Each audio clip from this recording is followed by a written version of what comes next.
Hello everyone, in this video I'm going to walk you through how to fix microphone not working on screen recording. Now the first thing you do is you're going to go to the app you're using for recording. For example, I'm using an app called Control Center.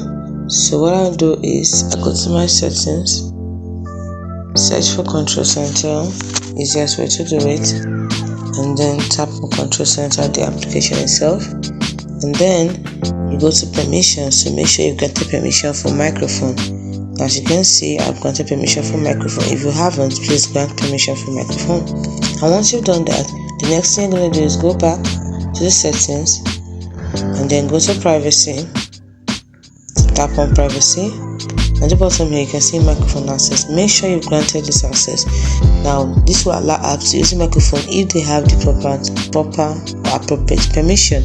If this is not on, you won't be able to.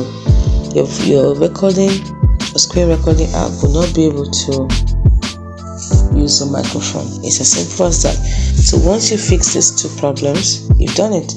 And now that is how to fix microphone not working on screen record on Samsung or any Android phone. Hope you found this video helpful. If you did, like and subscribe to this channel for more. Thanks for watching.